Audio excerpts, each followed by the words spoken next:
Hello and welcome to Hackers Academy Hacking for Beginners course. My name is Tariq and I'm going to be your instructor for this course. This is the prerequisite course to all other trainings at Hackers Academy. Once you understand the concepts and the fundamentals in this course, you're going to be able to move comfortably throughout the other courses and throughout the other trainings at Hackers Academy. You're probably here because you want to learn hacking, but you don't know where to start, you don't know where to begin. There's so much conflicting information out there on what to do and how to begin and what to be experimenting with and what to be reading and so on. So I don't blame you if you're confused, and I also don't blame you if you want to become a hacker. Because our world has been made much better by some brilliant hackers. People like Jobs and Wozniak and Bill Gates, they all started as hackers. And they contributed so much to our world. Imagine if our world today didn't have a Jobs or a Gates or a Wozniak in it. If we didn't have the Apple products or the Microsoft products. These guys started as hackers. So what is a hacker? Did they start by breaking into things and causing havoc and causing damage? This is where we would like to draw a very clear distinction. Because unfortunately, because of the media and what you see in the movies, people have a negative association to the word hacker and hacking. But as a matter of fact, a hacker is simply somebody who has this ferocious curiosity that wants to understand how things work and how things operate, who likes to take things apart and tinker with them and make them better and improve on them.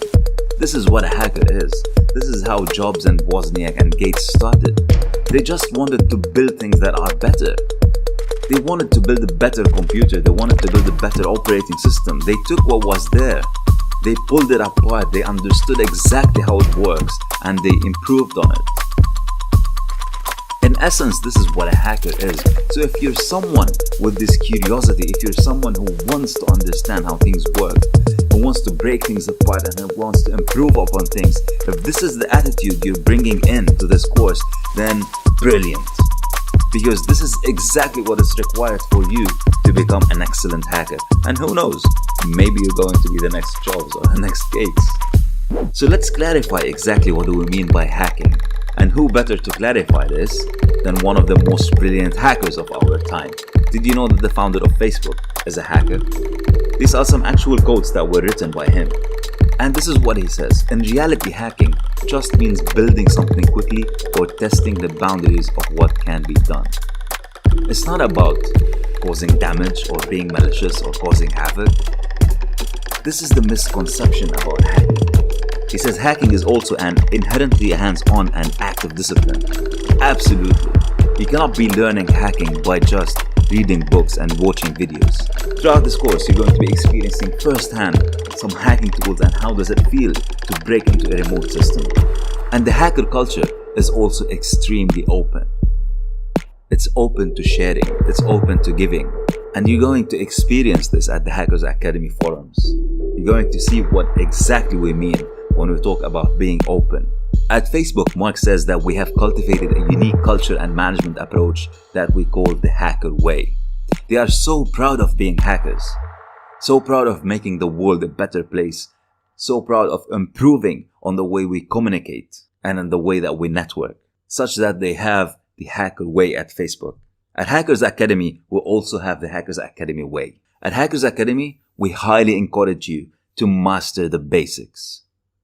We all heard of the saying that says, you cannot build a tall building on weak foundations. This is the foundational course. This is the course that you want to have a solid grip on. You want to be able to understand all these concepts in this course and be comfortable with everything we're talking about and explaining. Once you master these basics, then you can move on.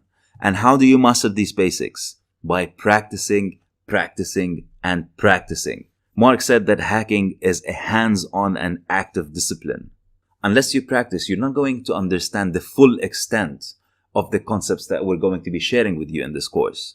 Just like any discipline, hacking requires practice. If you want to learn swimming, or if you want to learn driving or flying a plane, you could read 1,000,000 books on these topics, but unless you actually go and practice, you're not going to be able to swim or drive or fly. You could read 1,000,000 books and watch 1,000,000 videos on hacking, but unless you go and practice, you cannot understand the full extent of what we're talking about. Mind you, you have to do this legally always. And throughout this course, we're going to be teaching you how to set up your own lab so you can practice whenever you want, however you want. The second step of the Hackers Academy way is to share knowledge. Like Mark said, the hacker culture is extremely open. And once you understand the practicalities of what you're learning, share your knowledge. Go back to the Hackers Academy forums and answer questions. Some of your colleagues might have questions, might be stuck somewhere. Answer the questions if you know the answer. If you've read an article that you found interesting, share it. If you discovered a tool that you found interesting, share it. Be open and share your knowledge. Because the more you share, the more you learn, the more your knowledge will expand.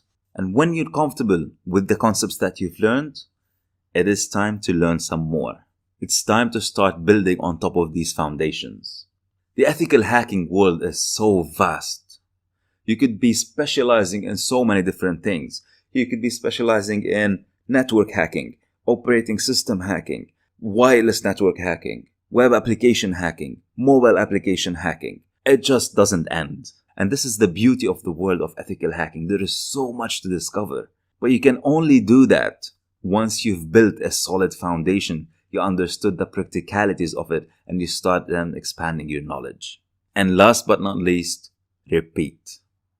You practice, spread and share the knowledge, and then learn some more. And this is how you become an exceptional hacker.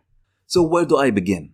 This is the biggest question that you probably are asking yourself right now. And this is why you're here. This is why you're watching this video. Before I tell you where to begin, let me address some of the biggest misconceptions that are out there. You ask this question to 10 people and you would have 10 different answers, each more confusing than the other. Unfortunately, there's a lot of information out there that creates more confusion than clarity. And one of the most confusing answers is that for you to begin to learn hacking, you have to learn programming and scripting and this language and that language. The truth of the matter is, if you're just beginning, you've never done any kind of hacking before, you're an absolute beginner and you want to begin somewhere, programming and scripting can wait. Now, let me be very clear on this, because I know some people are going to come back to me and they're going to be so upset about this thing. How can you say that? How can you become a hacker and not know programming and scripting? That's not what I'm saying. If you think that Mark created Facebook without knowing how to program, you would be very wrong. He's an exceptional programmer, and this is why he's an exceptional hacker. All I'm saying is for you to begin now, programming and scripting can wait. Later on, you absolutely, definitely must learn how to program and how to script. Without it, you cannot be a great hacker. But for now, to begin, you do not need that. You're going to see that by the end of this course, you'll break into a remote system without writing a single line of code and without reading a single line of code. Once you have the foundations, once you understand all this, then later on, go knock yourself out. Learn as many programming languages as you want and as many scripting languages as you want. But for now, there's no need to put off learning hacking and go spend 2, 3, or 4 months trying to learn a programming language. Then you'll have somebody who says, you need to learn how to use these tools and those tools and 100 other tools. As somebody who's new to the world of ethical hacking, you might be thinking that learning as many tools as you can is the way forward. Unfortunately, if you do not understand how these tools work or what do they do and what are they based on, you might be ending up causing more damage. And there's a very good chance that you're not going to get the result that you want out of these tools. You need to understand how tools work and how you can tinker it and sometimes even modify it so you can get what you want out of it. Luckily for us though, as you progress throughout this course, you're going to find out that most of the hacking tools fall under a very limited number of categories. So for example, you are going to discover that some tools fall under the category of port scanning, vulnerability scanning, online password attacks, offline password cracking, and so on. There might be dozens of tools under each category, but the important thing to get out of this is that you understand exactly what each category means. So when we're talking about port scanning, for example, what is port scanning and how does it work? Then you can move on to picking and choosing the tool that you prefer over the other tools. By the way, if you don't know what port scanning is, don't worry, you're going to be discovering this later on. Then you'll have some people that say, you cannot become a hacker unless you learn this operating system or that operating system. If you don't know Linux, you're not a hacker. If you don't know Unix, you're not a hacker. Well, Again, guys, remember here we're talking about beginning, where to begin. This is the first step into the world of ethical hacking. And I want to keep it as simplified as possible for you. Yes, later on you definitely must learn Linux and Unix. If you're taking this as a step into a career of ethical hacking, there's a very good chance that later on when you're doing security assessments, you are going to come across targets that are Linux and Unix based. And if you don't know your way around these operating systems, even if you break into that system, your security assessment will come to a stop and you wouldn't be able to progress any further if you're not comfortable with these operating systems. For now though, we want to keep things simple. So from your Windows machine, you're going to be doing everything in this course. You're going to be installing all the tools and breaking into a remote system without having the need to learn any Linux commands. By the way, the target that we have set up for you is a Linux box, so you are going to be compromising a Linux machine. We'll be teaching you very few commands that you're going to be needing, but that's about it. If you want to explore Linux later on, we have a complete course for you. You'd also have some opinionated people that say, you have to read these books and those books, and without these books you cannot even begin to learn hacking. I admit, very proudly, that I am a bookworm. I love reading and consuming books. When I was doing my master's thesis, I probably read around 25 to 30 books in the span of 3 months, and I still consume books ferociously. I love to read. Having said that, remember that we said hacking is a hands-on and active discipline. And what we aim to do with this course is to get you diving into the practice exercises as soon as possible. Reading books is all good and well, but unless you practice, there is no moving forward. Then you'll have some groups that will say, for you to become a hacker, you have to fight authority and fight the mainstream. I'm not going to dwell too much on this. If this is why you're here, you're in the wrong place. We at Hackers Academy do not advocate this. As a matter of fact, we strongly oppose this. You're watching this video because you're probably a student at school or university and you're wanting to expand your knowledge, or you're a professional with a job who's looking to expand his skill set. Either way, fighting authority and fighting the mainstream is going to get you in trouble and is unethical. At Hackers Academy, we aim to be the best ethical hackers that we can be. So, having said all that, how do you approach this course? You'll notice that this course is divided into easy to digest bite sizes, small easy to follow sections. Make sure you understand every section before you move on, because the new sections build up on the previous ones. And unless you fully and completely understand the previous sections, you might find it difficult moving forward. To help you fully understand these sections, we've included missions or practical exercises at the end of every section. Make sure you complete these missions. Once you complete them, record your success. Take notes, take screenshots, write a small report. Whatever you do, make sure that you record your success because there's a very valuable prize waiting for you. I'm going to give you a small hint on what it is. We at Hackers Academy believe in rewarding excellent students that work hard. We do not believe that an excellent student who excelled at a course should be paying the same amount for the next course as the average student. So does that give you a small idea of what to expect? Good. So make sure you record your success. Send it to us by the end of every section or by the end of the course. We're going to review it and go over it. And based on how well you performed, you are going to be getting a valuable prize moving into the next course. Now, I know some of you talking about missions and exercises are a little bit concerned, thinking, what if I got stuck? Here's what you do if you get stuck. Replay the section video at least 2 to 3 times. There are some times when the core concept of the video would be hanging on a small sentence or a small paragraph that you might have missed for one reason or another. Maybe I'm talking too fast, maybe it's my accent, whatever it is. If you missed it, double check, make sure that you rewind the video, play it a couple of times, just to make sure that you went through the whole material. If that does not help, do a bit of online search. Start getting used to finding answers on your own. Be curious, do some research, look around, ask some questions. If that does not help, if you still don't find an answer, come and ask us on the Hackers Academy forum. It is one of the friendliest forums out there. All we ask for you to do is that when you ask your question, make it clear that you've done your homework. If you got stuck, do not give up in 2 seconds and jump on the forum and ask the question. Show us that you've done a bit of research, that you've done a little bit of homework. In your question, tell us that you've looked into this, you've looked into that, and that still doesn't help. So now you're on the Hackers Academy forum asking your question, and we'd be more than happy to answer it. If you still do not get an answer on the forum, which is very highly unlikely, drop your teacher an email. For this course, I'm your instructor, obviously. So drop me an email and I would be more than happy to answer. In other courses, you might have one or more than one teacher. Send them an email and I assure you they would be more than happy to get back to you. So here's what we're going to be learning in this course. First and foremost, we'll be talking about what the internet is and how does it work. It might sound trivial to you now, but believe me, there's more to it than what you think.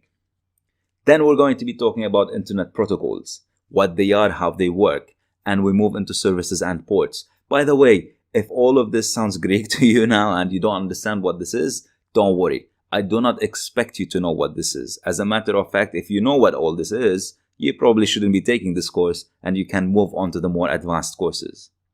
Then we'll move into the 4 basic elements that you need to hack into any remote system. We'll dissect these elements, we'll talk about what they are and how you can get each and every one of them so you can execute a successful hack. Then we'll roll our sleeves and get down and dirty into packets. You are going to see how packets travel from your machine to the remote machine and dissect them and look into each and every packet. Now we're going to be talking about other common protocols that we see on the internet and how we can use them to our advantage. The following section is the one where we get our hands on our first hacking tool. We're going to be doing some port scanning, then moving to another hacking tool, doing a vulnerability scan, finding out the vulnerabilities that we're going to exploit, and last but not least, we're going to be taking advantage of these vulnerabilities, exploiting them, and gaining full remote access over our target system. So without any further delay, let's get started. Hey guys, my name is Tariq and I'm your instructor for this course. It's 6:30 in the morning here and I decided to shoot this quick video just to say welcome to Hackers Academy and thank you for joining our courses. We're really thrilled to have you be part of our Hackers Academy family. And I wanted to share with you a quick tip on how Udemy rates courses in general. You'll notice that very soon you are going to get a pop-up message from Udemy asking you to give a rating for this course. And you might think, well, it's a little bit too early to be rating this course. We just went through the introduction and that was it. And I completely agree with you. Now, if you think the course is already worth 5 stars, then by all means, feel free to go ahead and give us 5 stars. But if you think it's way too early to be rating the course, then don't rate the course. It's very simple. Just skip the rating. Wait until you finish the course or jump ahead to whatever sections you're interested in and that matter to you. And then and only then, feel free to give us a rating that you think we're worth of. Now, if you think the course is worth the 5 stars, then by all means, please give us the 5 stars. The only thing that is keeping us on Udemy is your ratings and your feedback. We really don't make much money out of Udemy. You might have noticed that a lot of the courses are absolutely free or are relatively cheap. And if after that you still think the course is not worth the 5 stars, then give whatever rating you're comfortable with. But we only ask you to please give us some constructive feedback. Let us know what you liked, let us know what you did not like, so we can make our courses even better in the future. So that's it from me. Again, welcome to our Hackers Academy family, and I really hope you enjoy our courses. All the best. It goes without saying that for you to be able to hack computers remotely over the internet, you need to have a good understanding of what the internet is and how does it work. A lot of people think that they know what the internet is, and if you go and ask anybody, somebody of your friends, your parents, your siblings, do you know what the internet is? Chances are they're gonna laugh back at you and they're gonna go, yeah, of course we know what the internet is. So, at the risk of sounding a little bit silly, I'm gonna ask you this. Do you know what the internet is? And how does it work? This is what this section is about. It's about understanding what the components of the internet are. So let's start by defining what the internet is. To put very simply, it's a global network of connected computers. So it quite literally is a whole bunch of computers all around the world that are connected to each other. Once we simplify this concept of what the internet is, anything attached to it, such as the concept of how hacking works, becomes simplified as well. This is how you start demystifying hacking.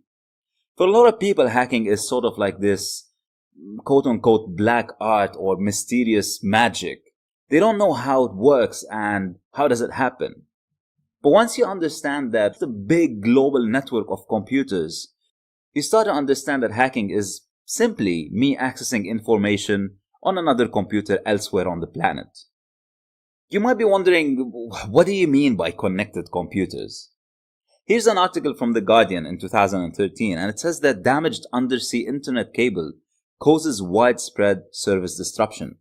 Off the coast of Egypt, there was some damage in undersea internet cables, and this caused service disruption in some countries. So the internet is quite literally a whole bunch of cables, or at least part of it is a whole bunch of big, massive undersea cables connecting continents and countries together. Here's another article, and it says that the US Navy was worried that Russia might be planning to cut the undersea cables that carry 95% of internet traffic. So internet is no longer this mystical big cloud that nobody knows where it is. Because a lot of people, when we're talking about the internet, they imagine that it's this cloud that's sitting somewhere and there's this whole bunch of data on it. But as a matter of fact, it's just this whole bunch of computers connected by cables, undersea cables, satellite, radio signals, so on and so forth. So when it comes to hacking remotely, when it comes to hacking a system over the internet or a computer over the internet, all what you're doing is you're trying to access information on that computer that is sitting remotely somewhere else. You're going through an undersea cable, you're going through a satellite, it really doesn't matter.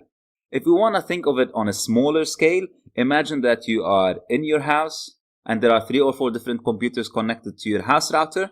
This is a mini version of the internet. These computers that are in your house connected to the router here resembles the internet, and you can access information from one computer to another. This is what hacking basically is. It's as simple as that.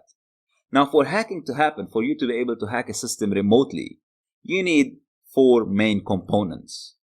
The first thing you need is an IP address. And don't worry if you don't know what this is, we're going to be explaining all of that. So the first thing you want is the IP address of the system you want to break into. 2, you want a running exposed service on that IP address or on that machine. 3, you want a vulnerability in the service that you can take advantage so that 4, you can exploit this vulnerability and gain remote control over the machine. So what's an IP address or an internet protocol address? We just said that the internet is a big global network of connected computers. These computers can be connected through cables, satellites, radio, etc. Now, for these computers to talk to each other, they each require a unique address. If somebody wants to send you mail, they would need certain criteria such as your name, your street address, your city, your postcode, and so on. And the same goes for computers who are on any network. For any computer on a network to talk to another computer on a network, it would need an IP address. And this, of course, applies to the internet because the internet, like we said, is this huge, massive network. So put simply, an IP address is a unique address for every computer on a network that wants to talk to another computer. And they have a specific form. The form is number.number.number.number. And the number could be anything from 1 to 255. Let's take the example of these 2 computers on the network. On the left-hand side, you have a computer with the IP address of 192.168.1.1. And on the right-hand side, you have another computer with the address of 192.168.1.112. These are the IP addresses that are associated to these 2 different computers. And these are the IP addresses that these computers use when they want to communicate to each other. So if, for example, the computer on the left-hand side wants to talk to the computer on the right-hand side, it will be sending its traffic or its data to the address of 192.168.1.112 and the other way around. So how do I know what my IP address is? Let's do this exercise together. On your Windows machine, click on the Windows symbol on the bottom left corner and type CMD. This is shortcut for command prompt. The command prompt is a small piece of software that allows you to interact directly with the operating system. So instead of using the graphical Windows interface, you can type commands here that Windows will interpret and will give you the output directly. The command we're going to do is ipconfig. This is the command that displays what IP address our machine has. And as you can see here, my IP right now is 192.168.237.132. Keep in mind that if you're following on this exercise, you might have a different IP address than mine. And if you do this exercise on another day, you might get another different IP address because these IP addresses could often change. Right, so now I know what my IP address is, but what if I'm targeting a system on the internet and I want to know what its IP address is? How do I know that? The easiest way to do this is to use the ping utility. Ping is a small piece of software that sends packets to a remote system and waits for a response. It's a diagnostic tool that is mostly used to check if another system is alive or not, or is responding or not. So what we're doing here is we're typing ping google.com, assuming that, for example, we're targeting Google. Obviously we're not, but just for the sake of this exercise. So we type ping google.com, and we see a reply coming from the IP address of Google. So now we know that in my country, Google's IP address is 94.201.252.25. So in theory, this means that if I now open my browser and I copy and paste the IP address in my browser, I should be able to access Google's page. Let's see if that works. Here we go. So as you can see, I can access now google.ae, which is the Google page for my current country of residence. Here's your first mission. Identify your own IP address. Like I did in the exercise using the ipconfig command, identify and note down what your IP address is. Then, identify the IP address of Google in your country. I am being redirected to google.ae, which might be different than the IP address of google.com or google.fr, and so on and so forth. And remember, record your success. Record down the steps you made, take screenshots, write down the answers, because at the end of the course, you're going to be submitting this to us to get a very valuable prize. So now you know what the Internet Protocol or the IP address is. To review very quickly, it's a unique address for every computer on a network. And because the internet is this huge global network, every computer on the internet will have its own IP address. Now there are a couple issues with this. If you look at this picture of a Google data center, you'd see a whole bunch of computers. All these closet-looking things that you can see in this picture, these are racks of computers stacked on top of other computers, stacked on top of other computers. There are hundreds, if not thousands, of computers in this picture. And this is one data center alone. Now imagine that each one of these computers here in the picture would need an IP address. What if Microsoft had these massive data centers as well, and each computer required an IP address? What if Apple? What about the rest of the world? Your university or your school or your home and so on? If every computer on the internet required an IP address, we're gonna be very soon running out of IP addresses. And actually we are. There's a limited number of IP addresses that we can use. Roughly it's 4.3 billion. And right now we're actually running out of IP addresses. And the other question is, what if we don't want our IP to be public? Google has a public IP address that we discovered together because Google wants everybody to be able to access their website. What if I have my computer on my home network and I don't want it to be publicly available to everybody to access? This is when we use IP addresses that are not made public, i.e. private IP addresses.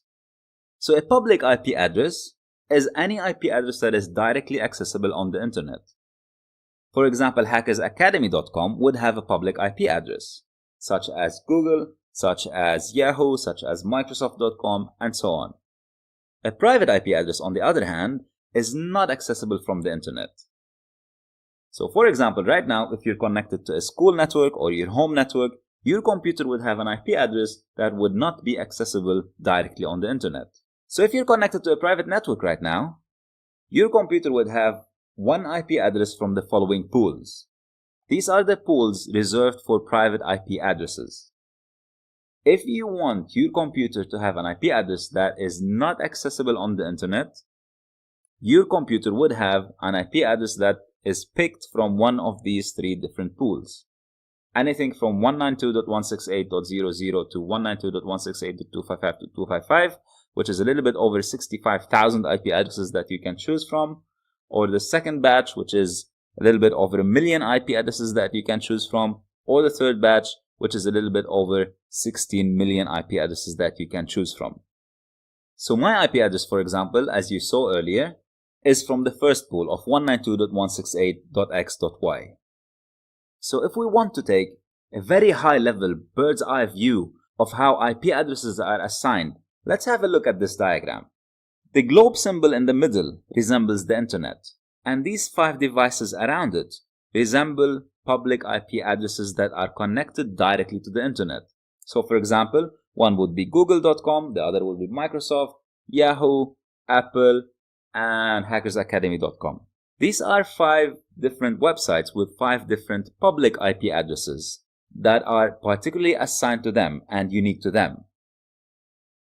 On the outermost circle are the private IP addresses of everybody's home, office, and school network. So all these desktops and laptops and even mobile phones that are not directly connected to the internet would have a private IP address.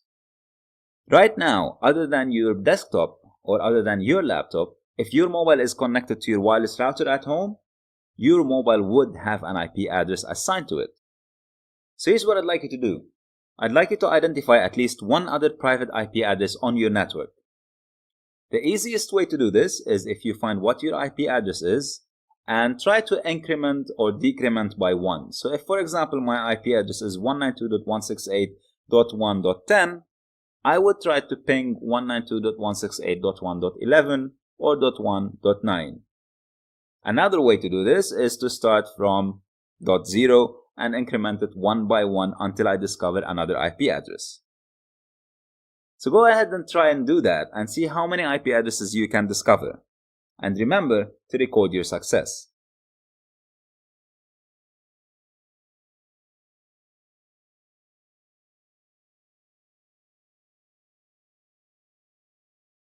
Now you know what an IP address is. What's the difference between a public IP address and a private IP address? To recap, a public IP address is an IP address that's accessible on the internet.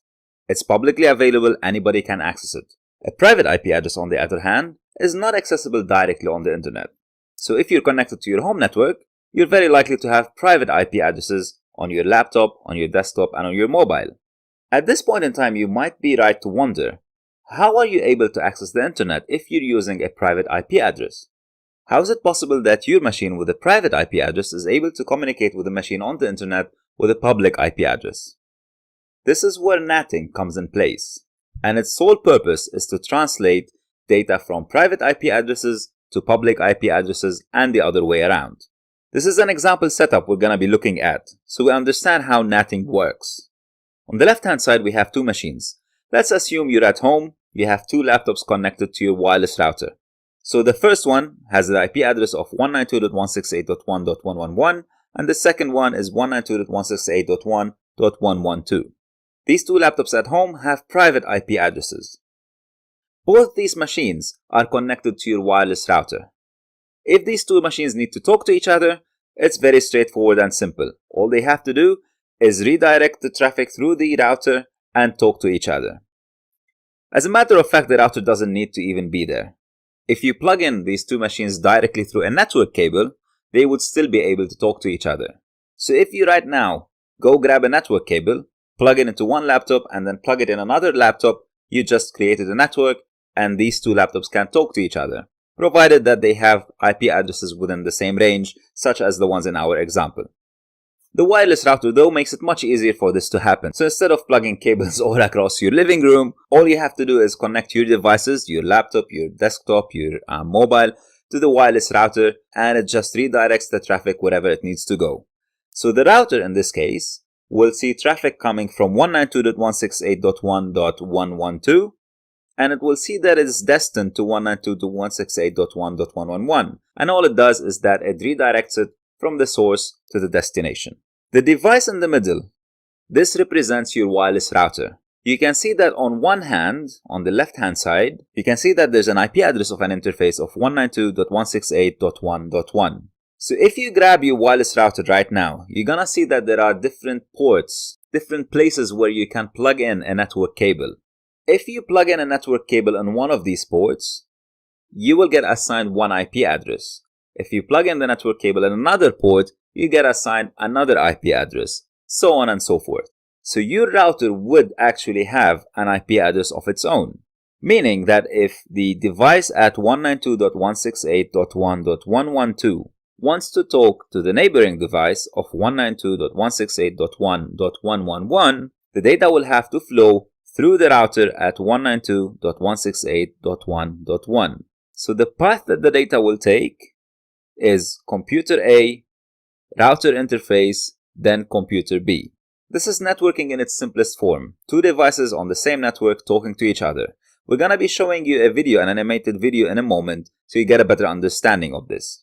Now the question is, what happens if one of these two machines want to talk to a server on the internet with a public IP address? You might have noticed by now that the router has two interfaces with two different IP addresses. So on the left hand side it has the 192.168.1.1. On the right hand side it has the 20.30.40.50, and this is a public IP address. So for example, if the machine on the left hand side at 192.168.1.112 wants to talk to a public IP address, in our case 8.8.8.8, the traffic will go first to the internal interface of the router with the IP address of 192.168.1.1, and then the router will have the job of translating this in such a way that it will be understood and routed to a public IP address.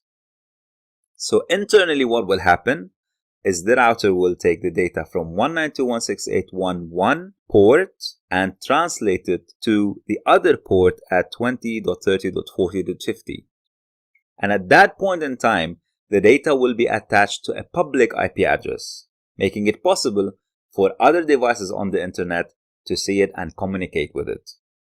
And when the data is being sent back from the internet, it will reach the interface, the public interface at 20.30.40.50. The router will take this data, translate it to an internal IP address, and then forward it on to the destination. Perhaps a video will make it easier to visualize this. Let's have a look. So in our first scenario, our internal computers want to talk to each other. Both computers are at home with private IP addresses. 192.168.1.112 wants to talk to 192.168.1.111, and all it has to do is send the data to the router that will in turn forward it to the other machine. What if our internal machine now wants to talk to a public machine? The data will go through the router to the first interface at 192.168.1.1, then to the second interface, which has a public IP, all the way out to the internet, and then the other way around coming back in. Let's verify this. Let's have a look at what path our data is actually taking. To do this, let's go back to the command prompt and type ipconfig. This will show our IP address, and it will show us also the default gateway. The default gateway will be the IP address of the router's interface that does the NATing for us. There's another command that we can use in Windows called traceroute. And what this command does is, as the name suggests, it traces the route that our traffic takes to reach a destination. What we're doing now is we're doing a traceroute to hackersacademy.com to see the path that our packets are following. And as you can see, the very first hop that our data takes is the 192.168.237.2 IP address. In this case, this is the IP address of my router, which confirms what we have been talking about. For my machine on my internal network to be able to talk to hackersacademy.com, which is a public domain, the data will have to flow from my machine to the router that does the NATing and then gets sent to the internet. So here is your mission for this section. Go ahead and do a traceroute from your machine to Google and identify the IP address of your gateway. There's a very good chance that if you're on a wireless network at home, this is going to be the IP address of your wireless router. See if you can access this IP address and what you can discover on it. And remember to always record your success. Let's add one more piece to the puzzle of the internet. We already mentioned that IP addresses are a big part of the internet. This is the unique address for every machine that's publicly available on the internet that we want to talk to. However, obviously, it's really difficult to memorize IP addresses for every single website. Imagine that all the websites that you know by heart, instead of knowing the names of these websites, you have to memorize their IP addresses. And you'll have to type an IP address in your browser every time you wanted to open one of these websites. It's gonna be a major pain in the neck. A much easier way would be to memorize the names of these websites. Now the challenge here is that computers need IP addresses to communicate. So how would my computer know the IP address of Google when I type in google.com in my browser? This is the primary job of DNS. You can think of DNS as a database across the internet that keeps track of IP addresses and their corresponding names. So think of it, for example, as a big Excel sheet with two columns. In one column, you have the name of every single website, and in the other column, you have the corresponding IP address of every single website. These databases, these DNS databases, are spread all across the internet, and each one of them would have their own IP address. One of the most famous ones, for example, is the Google DNS database, which has the IP address of 8.8.8.8. So if you go right now and ping 8.8.8.8, you will get a response from it. If you trace route to it, you will get a response from it. So when I open my browser and I type google.com, what happens is that my machine will send a request to Google's DNS and ask it, where is google.com? The Google DNS will reply with the IP address. Then my machine will communicate with the IP address of the google.com web server. The web server will hand me back the google.com website. So how do I know what DNS server am I using? Go back to the command prompt and type ipconfig/all. And one of the fields, you'll see the DNS server IP address. Right now, this is the IP address of the DNS server that my machine will talk to whenever it wants to find the IP address of a website that I'm trying to visit. So in essence, that means if I change my DNS to a different IP address, my machine will not be able to find the information it's trying to fetch. It will try to communicate to a different server which wouldn't have the DNS database in it, which means I wouldn't be able to access websites on the internet. Let's verify this and see how it works. On the bottom right corner on your Windows machine, open the Network and Internet settings.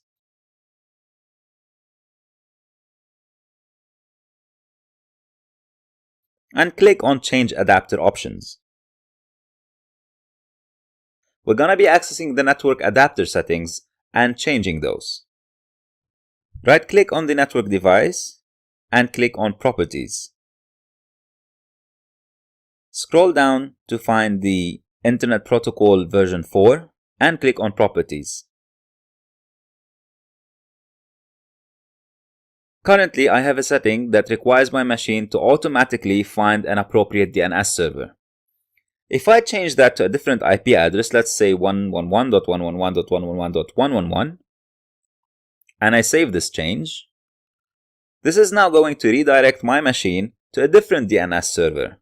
In this case, 111.111.111.111. So now when I ask for the google.com website, my browser is going to send a request to the 111 IP address asking it, where is google.com?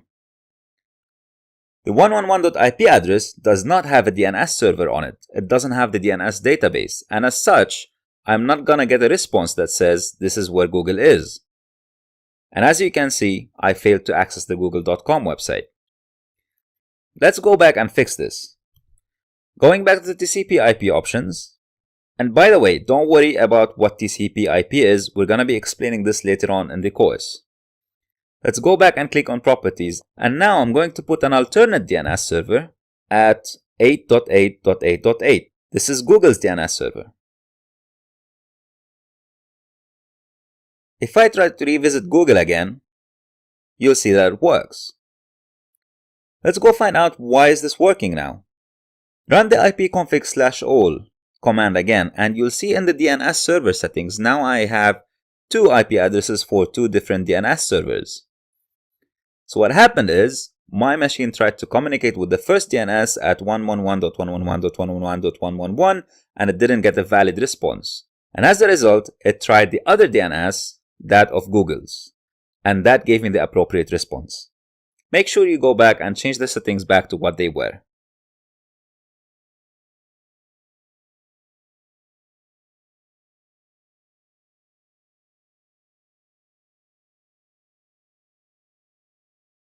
Here's your mission for this section. Identify what DNS you're using and answer the following questions. What's your DNS IP address? Is it a private DNS or is it a public one?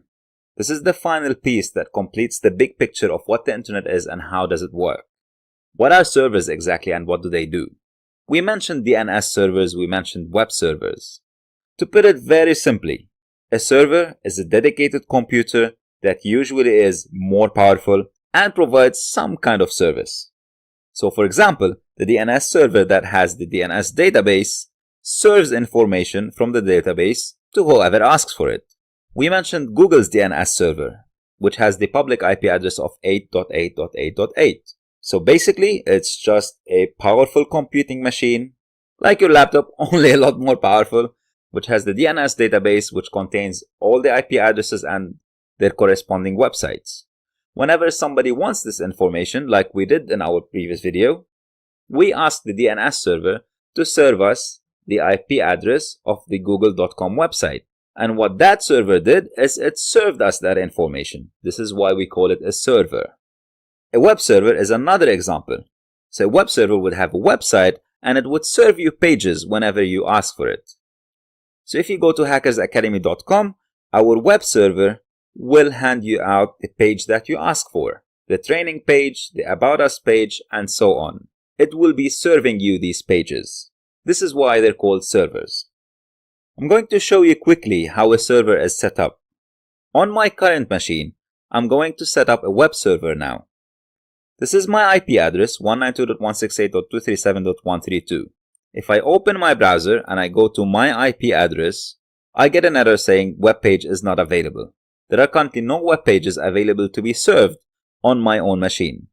So my machine does not currently have a server functionality running. Let's change this.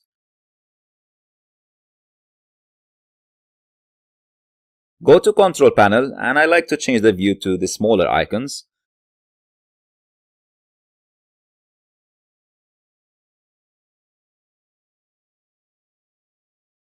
Go to Programs and Features, and turn Windows Features on. This allows us to add more features to our Windows machine. I'm going to scroll down and find the Internet Information Services. This will help me publish a World Wide Web service. So it will help me publish on my machine web services, which basically is fancy talk for I'm going to publish a website on my own laptop. So I'm going to click that and turn it on and wait for the changes to apply.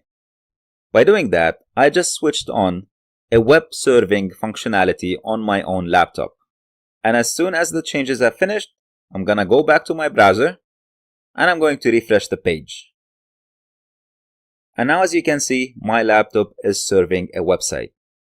So practically what I've done is I turned my own laptop to a web server. It is now a machine that is serving websites to anybody who can access the IP address of my machine. Here's your mission for this section. I'd like you to retrace the steps you saw in this video and this time turn on the FTP server. If you don't know what an FTP server is, go and figure out. And I'd like you to figure out how you connect to the FTP server.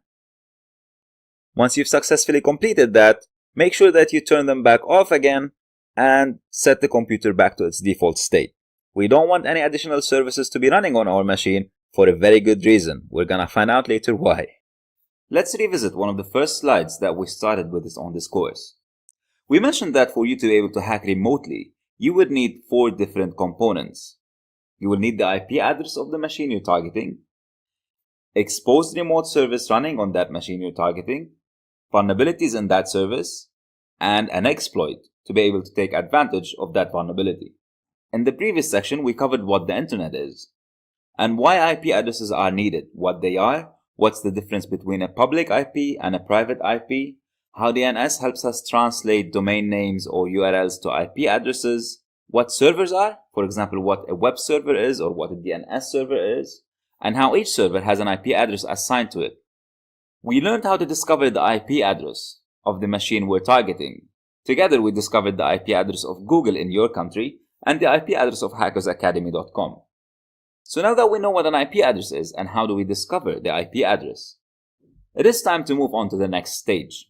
In this section, we're going to be covering services, what they are, how do we find them, and how do we find information about them. So what are services and what are ports? We talked earlier about web servers. We went through an exercise where we set up our own laptops to become web servers. We switched on, if you remember, some features on our Windows machine, the World Wide Web Publishing service, and that transformed my laptop to a web server. So I had a website being hosted on my own laptop. When that happened, my laptop became a web server. So for the context of this course, consider the service is what runs on the server. So for example, when my laptop became a web server, because I was serving a website on it, on my laptop there was a web service running. It was switched on and it was running, waiting for somebody to connect to it. Here's an example that will make it a little bit easier to understand. Think of services as mobile applications. Right now on your mobile device, there's a number of applications, such as your camera application, your social applications, your calendar applications, and so on. Some of these applications will require access to the internet, whereas some of the other applications will not. So if you have an Android phone, for example, and you try to install a new application, it will come up with a list of permissions that the application requires from you. Sometimes, or more often than not actually, one of these permissions is access to the Wi-Fi or to the internet. Because a lot of these applications would want to connect back to the internet to retrieve data and updates and so on. There are other applications though that do not require access to the internet. So for example, it's very rare for you to be updating your camera application. Although it's an application running on your mobile that you use to take photos and videos, it's very rare that you would go online and update the camera application alone separately. So although these applications or quote-unquote services are running on your mobile, some of them would be connecting to the internet and some wouldn't. The same applies to any computing machine or any server. When I transformed my laptop into a web server, the web server service would allow it to connect to the internet or would allow people from the internet to connect to it. There are other services, however, that would not require connection to the internet but need to be running for certain operations on your machine. Let me show you a video so that you'd have a better understanding of what I'm talking about. And feel free to follow along with this video. The more you practice, the better you understand. On your Windows system, go to the bar on the bottom, right-click and click on Task Manager. Click on More Details and then navigate to the Services tab on the top right corner. This will show you every single service running on your machine. Don't worry if you don't understand what all these services are for. It's not necessary for now. Some of them are very easy to understand, such as the Windows Firewall, for example, or your antivirus that's running. So here's what we're gonna do. We're gonna try to start and stop some of these services and see what happens. Let's go to the control panel and reinstall the World Wide Web service.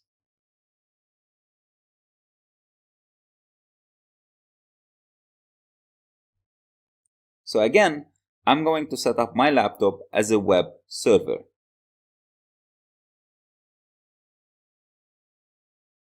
I scroll down to the Internet Information Services and I reinstall it.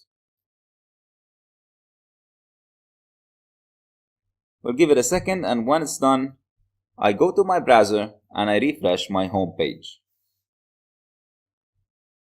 And you see that now I have a website running on my machine. So in that context, my laptop right now is a server with a web service running on it. Let's try and find the exact name of this service. I regroup the services to filter out the running ones, and here it is, World Wide Web Publishing Service. This is the service running behind the website. This is what makes it possible for me to access a website. Let's see what happens if I stop this service. Go down and click on Open Services, regroup the services by name, and scroll down to find the World Wide Web Publishing Service. We can see in the status here that it's running. I'm going to right click on it and stop it. So right now, I stopped the service behind the web server. I'm going to go back to my browser and I will try to refresh the page. And as you can see, I failed to load the page because the web service behind the web server is not running. I'll go back, right click and start it again and refresh the page, and here you go, it's running again. So now we know what a server is and what a service behind the server is. Obviously, like your mobile has so many different applications, a server can also run multiple services. We've seen how many services were running on my machine. So for example, a server could be serving you websites and emails at the same time. Now the question is, how would a server know how to direct incoming and outgoing communication? So for example, if a server is receiving web communication, somebody is asking it for a website, how would it know that this is website traffic? And where would it direct to, as opposed to, say, for example, email traffic?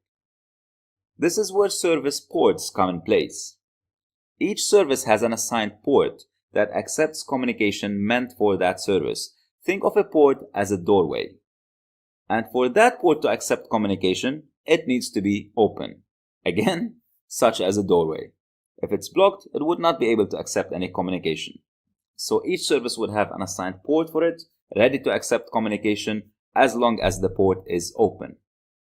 These ports would have numbers, and a lot of these numbers are standardized around the world. So for example, if I'm going to be talking to a web service, there's a very good chance that I'm going to be talking to a port with the port number 80. If I'm going to be talking to a mail service or an email service, there's a very good chance that I'm going to be talking to a port number 25. So if you open your browser right now and type hackersacademy.com, you're going to be able to access the Hackers Academy website. Try, however, to type hackersacademy.com:8080, which is the stand port number for web. You'll see that you will get the same result. Why? Because your web browser will direct the traffic to port 80 anyway. So imagine here that you're talking to the Hackers Academy server. And at Hackers Academy, we provide two services for you. We have the website and we have the email. Whenever you're trying to retrieve information from our website, you are going to be communicating with port 80 on hackersacademy.com. Whenever you're sending or receiving emails, however, you are going to be communicating with port number 25 on hackersacademy.com. So here's your mission for this section. I'd like you to find out how many port numbers exist. What's the total number of ports out there? HackThisSite.org has 3 services running on 3 different ports. Port number 22, port number 80, and port number 443. Don't worry for now again what TCP is. We're going to be explaining that later on. For now though, I'd like you to determine what these services are. What is the service running behind port number 22? What is the service running behind port 80? And what is the service running behind 443? We've already discussed what runs on port 80. So find out what the other 2 services are for. I hope you've been enjoying the course so far. It's essential that you follow the steps that we recommended in the beginning of the course. If there's anything you're stuck at or you do not understand, please make sure that you review the video a couple times, go do some research on your own, ask on the Hackers Academy forum, and if all that doesn't work, drop us an email. Send me an email personally and I will make sure to respond. So far we covered what the internet is about, what are the components of the internet and how does it work. We talked about what IP addresses are, the difference between public IP addresses and private IP addresses. And we explained that these are unique numerical addresses for every computer or server on the internet. We explained what's the difference between a regular computer and a server, and the fact that a server would have a service running on it, such as a web service or an email service, and that we can communicate with this service to send and retrieve data. We also mentioned that these services would have port numbers assigned to them. In the following section, we're going to be discussing how do these services work, on what basis. So get ready, because things are beginning to get more technical now. In this section, we cover what I like to call interview questions. If you are going to begin your career into ethical hacking, as a junior penetration tester or as a junior ethical hacker, you are required to understand certain concepts, without which it's very difficult for you to land a job. Whoever is conducting your interview wants to know that you have a very good understanding of certain concepts. And these are the concepts that are going to follow in this section to the end of the course. We're going to be covering what packets and protocols are, what port scanning, what vulnerability scanning, what exploitation is, and so on. Now keep in mind, like we said earlier, that there is no way we can cover everything in one course, or in multiple courses for that matter. There is a lot that one can learn. However, what I'm trying to give you here is the stepping stone into the world of ethical hacking. So once you know what a packet is and how does it look like, and what a protocol is and how does it look like, instead of me trying to teach you about every single protocol that's out there, which is an impossible task to do, what I would invite you to do is that you would go and study about all the common protocols. In this section, we're going to be talking about a few main ones that you definitely, absolutely should know about, that you cannot start without knowing about. Remember, this is the hacking course for beginners. So we're going to be helping you to begin in the following sections. And then later on, you want to go and expand your knowledge on your own. Let us begin by talking about packets. Between computers, data isn't sent whole. Whether you are communicating with another computer, another server, another mobile, whatever data is being sent between them wouldn't be sent as whole. When we say data, we mean pretty much anything that's being communicated: pictures, videos, documents, emails, etc.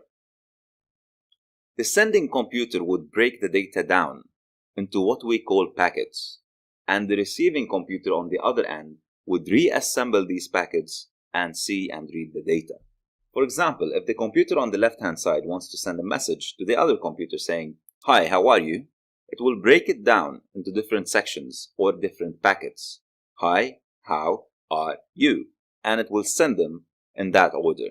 The receiving computer on the other end will reassemble these packets and then read the message as a whole, understanding that it's a question asking, "Hi, how are you?" in order for it to respond. How is this broken down and how is it reassembled on the other side? This is what protocols is about. Because there are some questions that we need to be asking ourselves right now. The first obvious question is, how do we make sure that the data is being sent to the correct recipient? Do I just blast the data out on the internet and hope that the recipient will get it?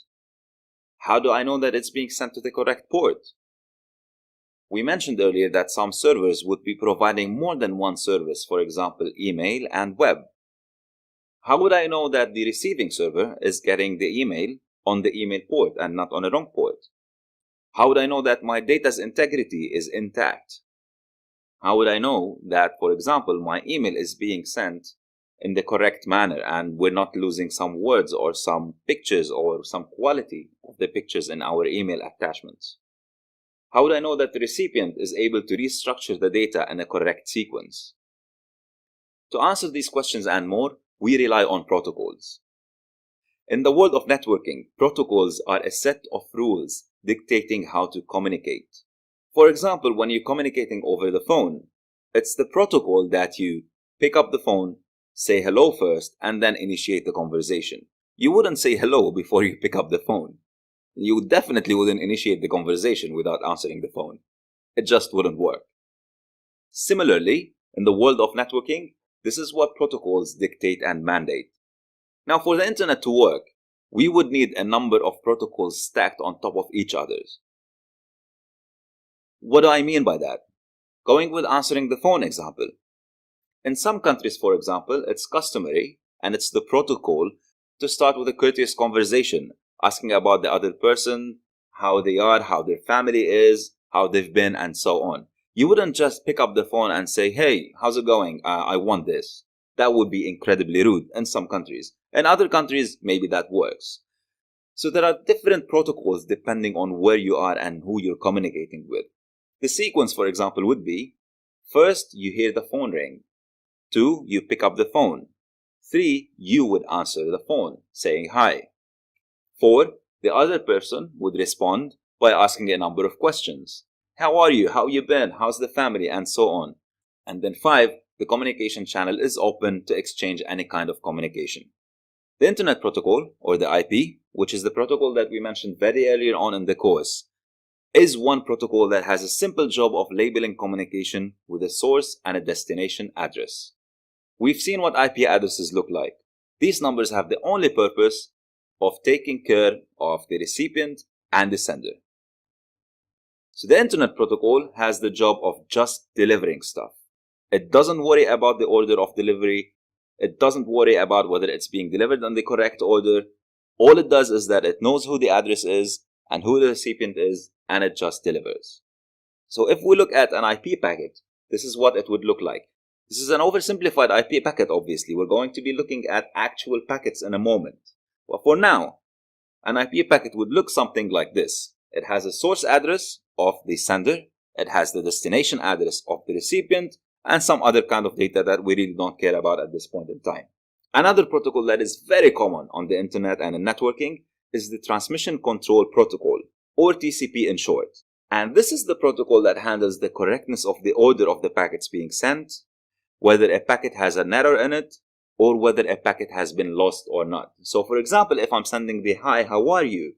message from one computer to another, the Internet Protocol would look after who the sender is and who the recipient is, and it would make sure that the message has been delivered to the correct recipient. The TCP protocol would make sure that the message is being sent in the correct order. So the "Hi" is being delivered before the "How" and not the other way around.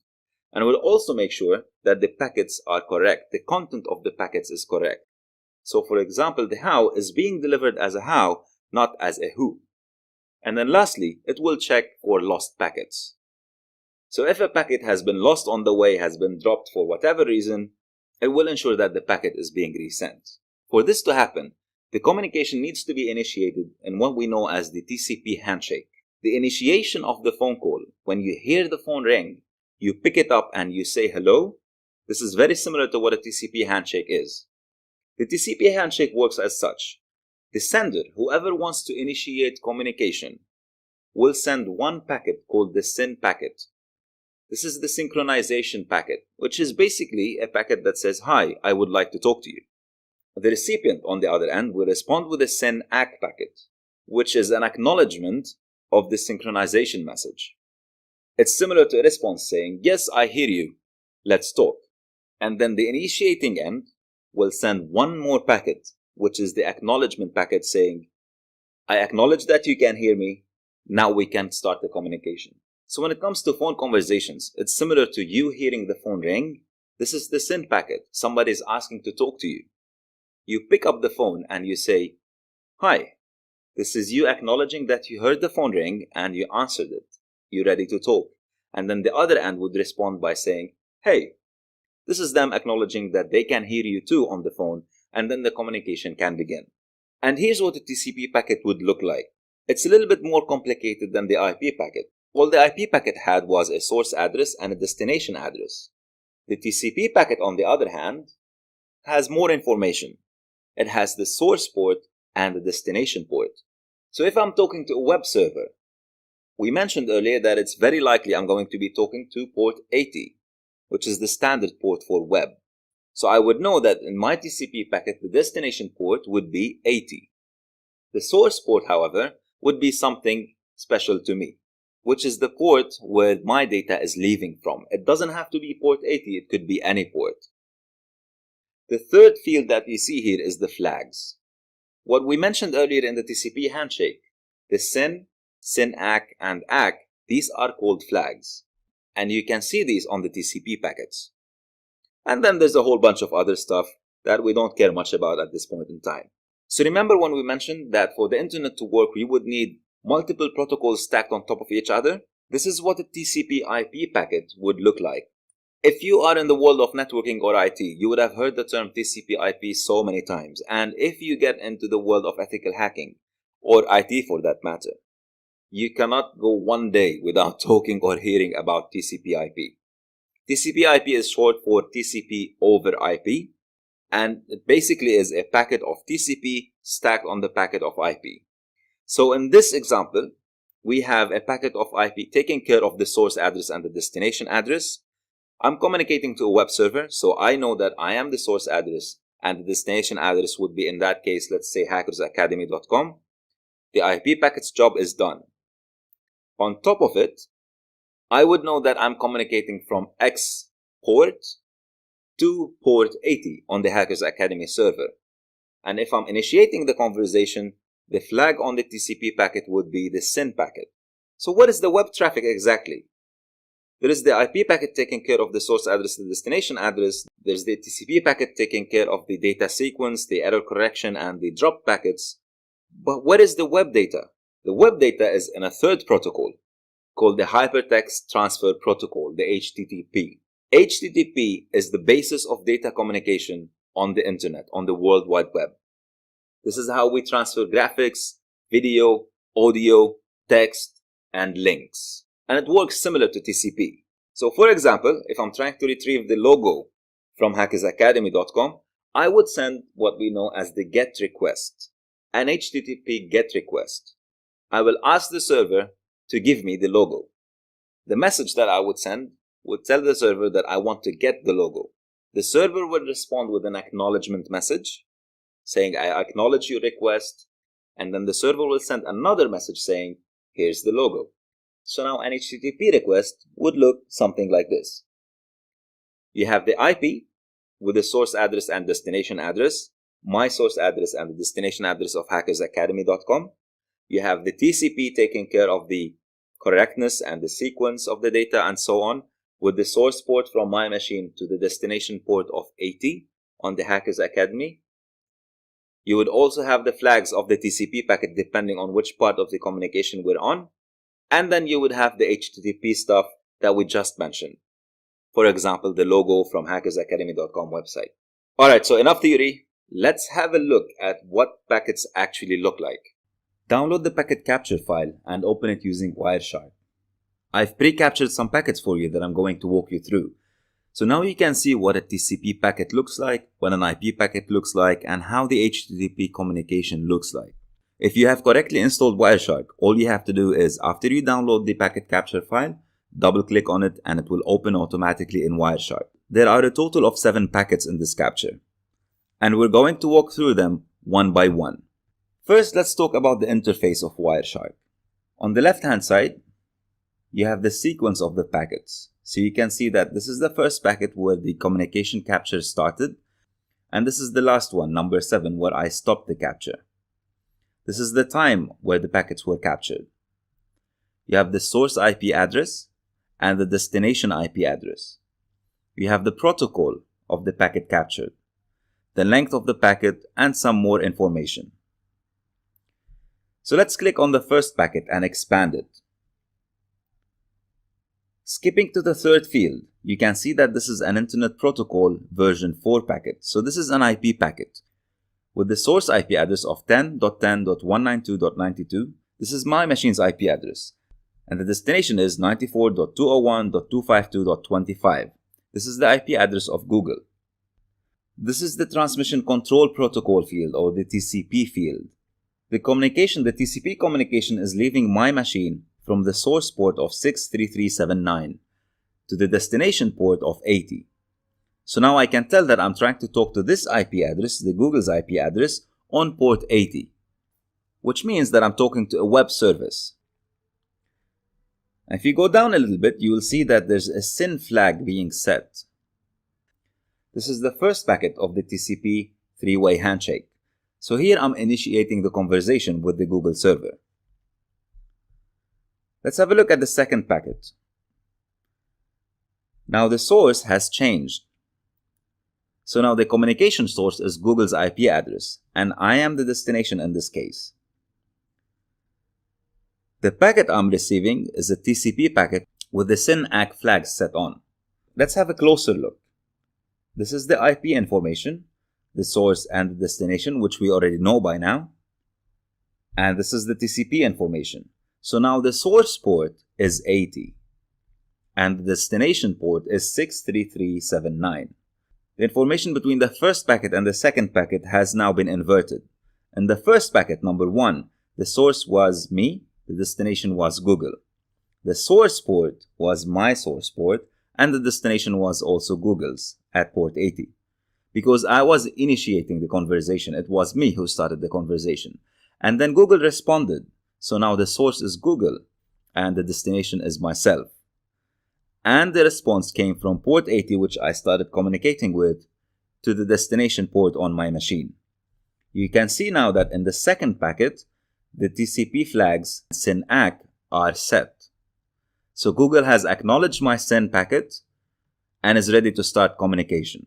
The third packet I send is the last in the TCP handshake, which we expect to have the ACK flag on. So now again, I'm communicating with Google, sending a TCP packet to port 80 with the ACK flag being set as on. So now my TCP handshake is done and the conversation is ready to begin. I have my TCP stacked on top of IP. Now it's time to use the HTTP. The first thing I'm asking Google to do is give me an image, the Google logo.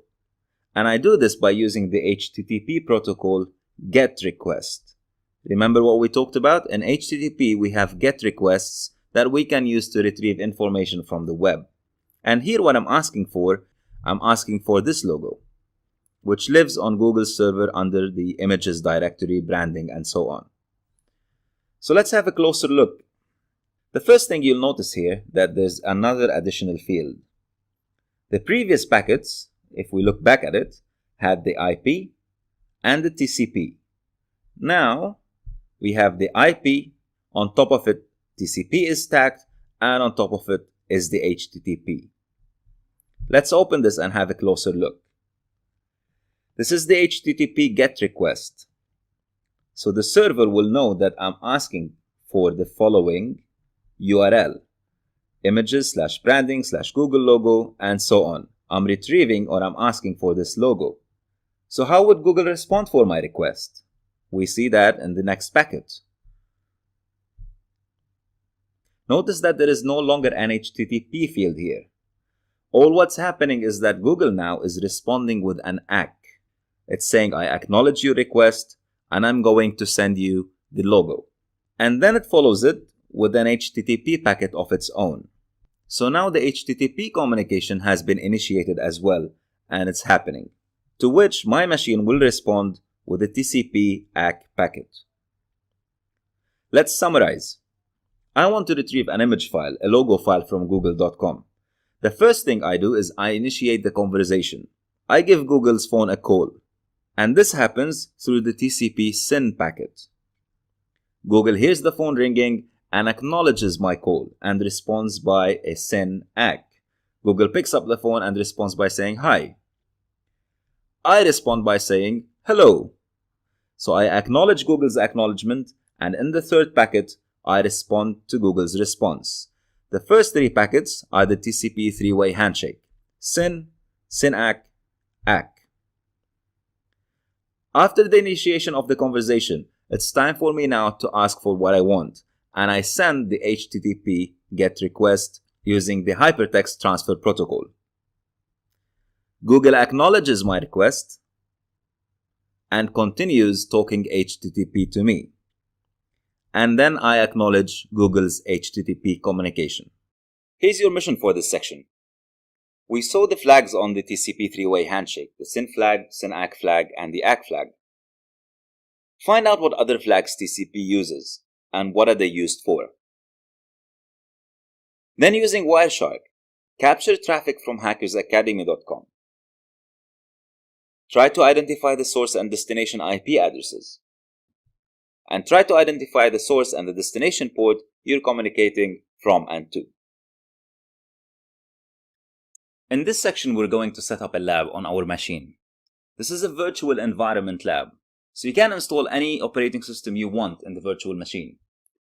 You can keep it for as long as you want, practice on it as long as you want, and do to it whatever you want.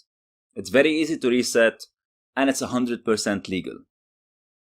To do this, we're going to install a piece of software called VMware Player. Go to the VMware website, and under Products, find the Workstation Player.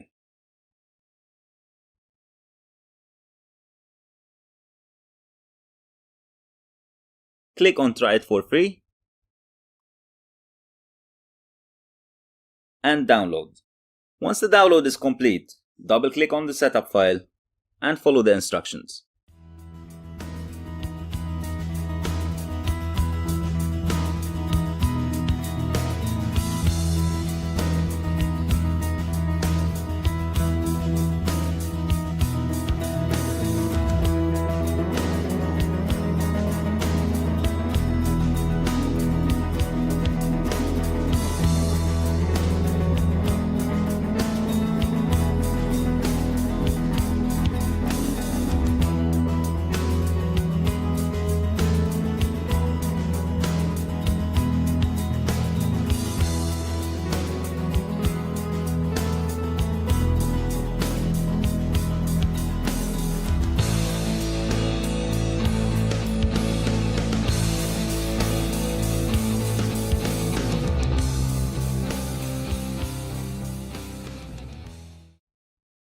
If you're prompted for a license key, just click on Use for Free, enter an email, any email, and click on Finish. And now the setup is ready. The second step in setting up our lab is installing the target environment. Go to the URL provided and download the Metasploitable operating system. This is a Linux operating system that has been set up and configured in such a way that it is vulnerable and exploitable.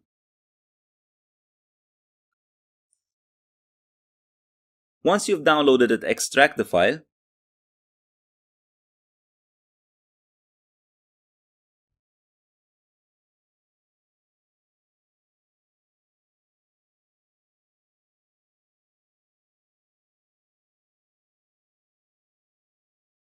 and then double-click on the VM file. When you do that, it will automatically open in the VMware Workstation Player. It boots up,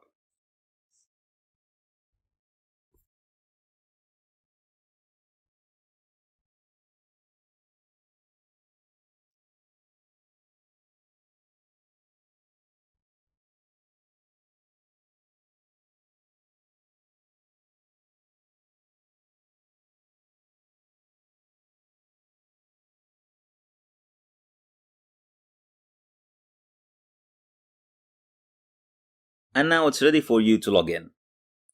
The username and the password are the same, msfadmin. To find out what the IP address of your target machine is, type ifconfig. And make sure that there is a connectivity between your Windows operating system and your target machine. You do this by opening the command prompt on your Windows system. And type ping and put the IP address of your Metasploitable Linux. You should be able to see a reply from the IP address you're pinging. And now you have a lab setup. Note down the IP address of the Metasploitable machine. This is going to be your target IP address going forward.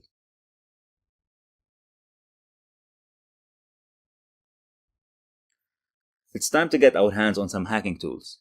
Before we begin though, our lawyers have advised that we share this disclaimer with you, so please take a moment and make sure that you read it.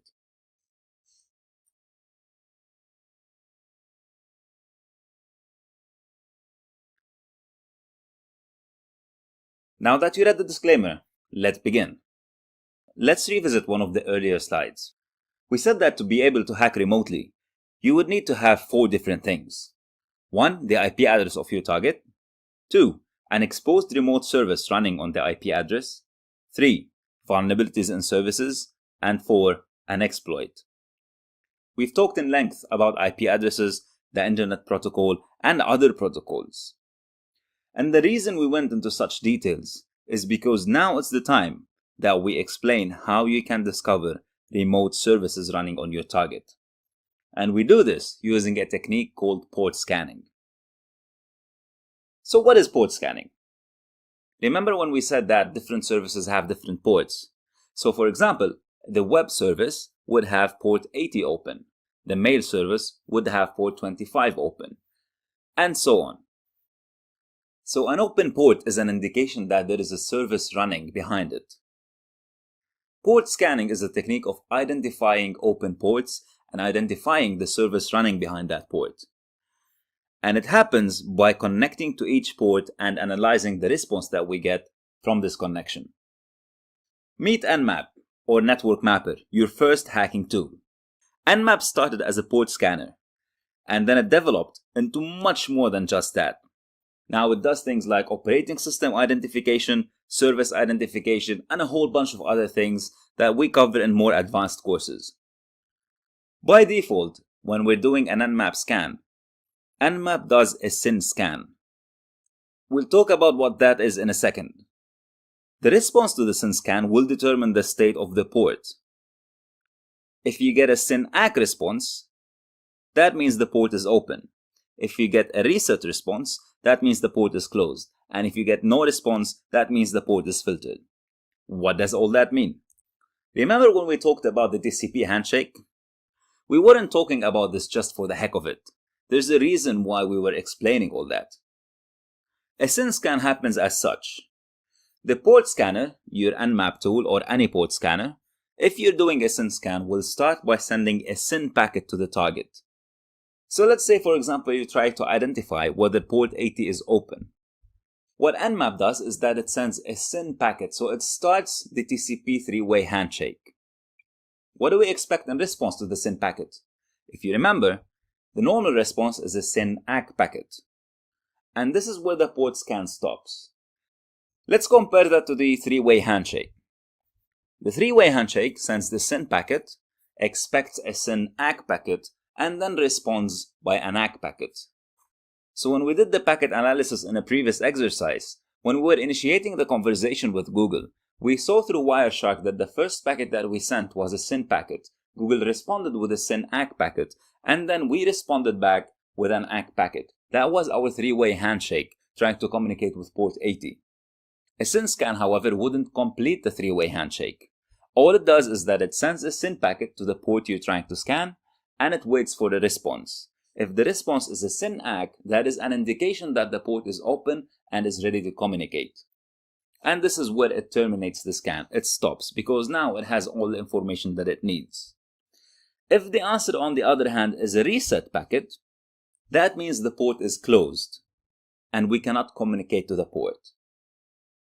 If we get no response, that means chances are that the port is filtered.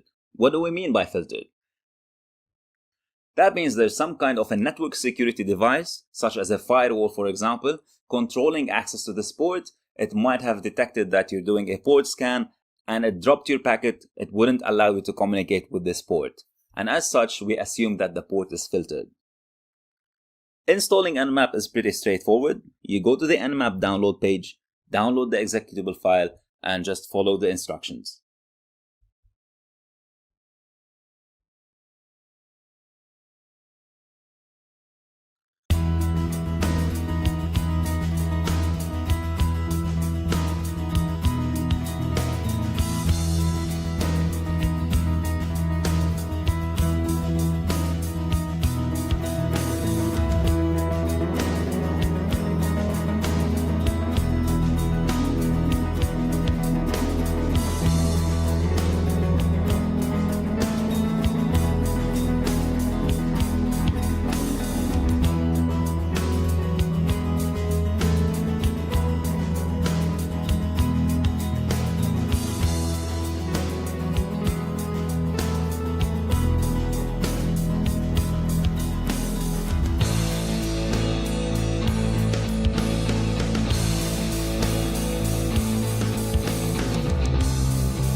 Using Nmap is pretty straightforward.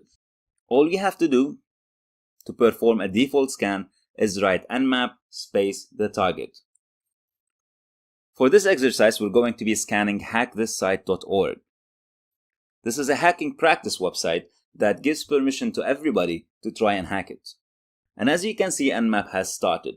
To see what the progress is, you can hit the enter or the return key. Every time you hit the enter key, you'll get an update of how long the scan has been going on and how long is remaining. At the moment, we have about 10 seconds remaining.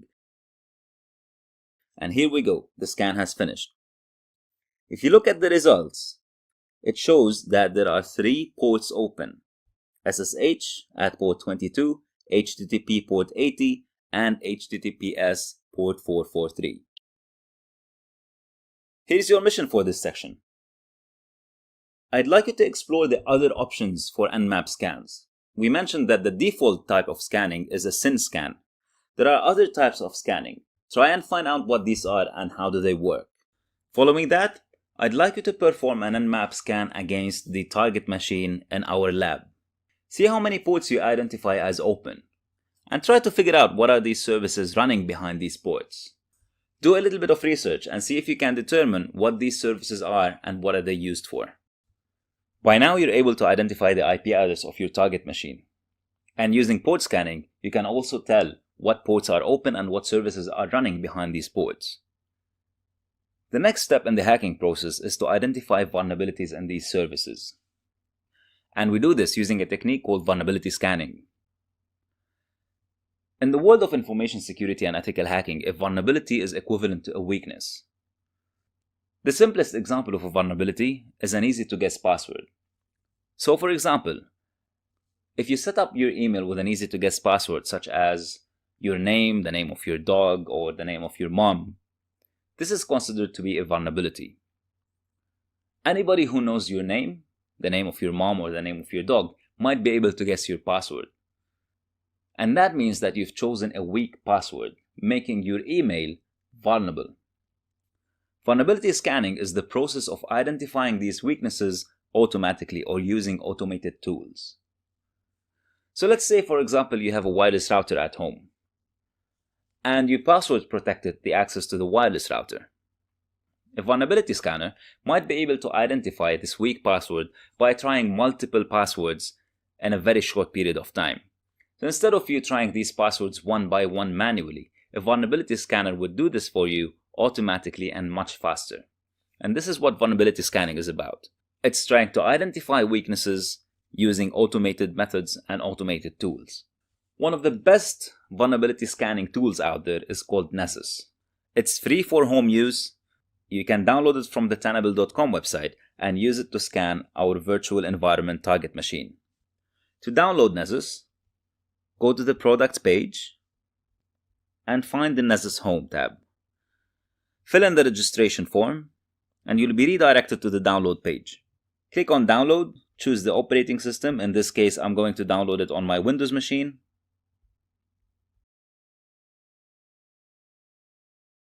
Click on agree. And when the download finishes, click on the setup file and follow the instructions.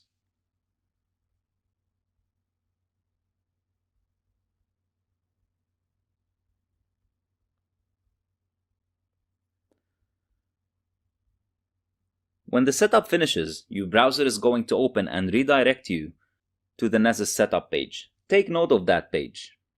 It's at https://localhost:8834. This is how you're going to be accessing Nessus page from now on. To skip the exception on Chrome, click on Advanced and proceed to Location. Click on Continue and set up a username and a password. This is the username and password you're going to be using to log into the Nessus interface going forward. Get the activation code from your email. You should have received an email by now after you completed the registration form. Put in the activation code and click on Continue. Nessus is going to take some time to finish downloading some extra stuff and some plugins. Might take a while, so be patient. Once that's complete, log in using the username and the password you set up previously. And with this, your Nessus installation and setup is now complete. Now let's use Nessus to scan our Metasploitable target machine. Before we do that, let's verify the IP address of our target machine. In this case, the IP address of my target is 192.168.140.128.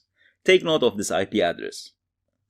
If you're not logged into the Nessus interface yet, make sure you do that by going to the https://localhost:8834. Type in your username and password and sign into Nessus. Once you're logged in, you want to create a new scan. So click on the New Scan button. You're going to see a number of templates in front of you. We're not going to be discussing all of that. We'll do this in more advanced courses. For now, we'll just stick to the basic network scanning option. So click on Basic Network Scan and give the scan a name that will make sense to you. Mine, I just call it my first scan. And in the description box, you can insert more details if you want. I just typed the IP address plus full port scan. I'm going to explain why in a second. In the target box, I'm going to fill in the IP address of my Metasploitable machine. Once done, click on the Discovery section. In the scan type, if you click on the drop-down menu, you'll see three different options: Port Scan Common Ports, Port Scan All Ports, or Custom. Remember in the protocol section when we talked about the TCP, I asked you in your mission to find out how many TCP ports are out there. If you choose the Port Scan Common Ports option, your port scan is going to be limited to a number of common ports. However, if you choose the Port Scan All Ports, it will try and scan for every single TCP port, which is much more comprehensive. However, it takes a longer time. But because we're scanning only one target, we're going to be going with the more comprehensive option, and we're going to choose All Ports. And this changes the settings. It reflects in the settings below, telling us that now we're going to be scanning all ports from 1 to 65535. Now our scan is set up and complete. We click on the play button and the scan is running. At any point in time, you can click on the scan, see the progress, and check the results. The results will continue to populate as the scan runs. It's going to take a while, so we're going to leave it for now and come back later. You'll see that the number of vulnerabilities have jumped from 6 to 15. If we click on the vulnerabilities, we can go through them one by one. And now the number of vulnerabilities have increased even more. We can see there's a number of critical vulnerabilities, a number of high, and a number of medium vulnerabilities. As the scan goes, we can click on every one of these vulnerabilities and find out more information about it. So as you can see, Nessus have identified an excess of 100 vulnerabilities, 103 vulnerabilities to be exact. Each one of these is a potential weakness that we can exploit to gain access over our target machine. As an ethical hacker, your job is to go through this report and test for these vulnerabilities one by one. Just because a vulnerability is there in the report doesn't mean that we can exploit it. It could be a weakness, but that does not mean that we have the tools or the programs that allow us to take advantage of this weakness. So you can click on any vulnerability if you want to read the description and find out more information about it. How we take advantage of these vulnerabilities is what we're going to be learning in the next section. Your mission for this section is to replicate what I've done. Install and set up Nessus, log into it, and perform a scan against your Metasploitable machine. And now we reach the most exciting bit of hacking. We've identified the IP address of our target machine. We identified what services are running on the machine, and we were able to see if there are any vulnerabilities affecting these services. The next and last step in this course is to take advantage of these weaknesses and exploit them in such a way that we can gain remote control over the target machine. And we do this using exploitation. So what is an exploit? An exploit is taking advantage of the weakness. We want to take advantage of the vulnerability that we identified. Just because we found out the vulnerability doesn't mean that we now have control over the system. If the vulnerability is there, but we cannot take advantage of it, it's of no use to us.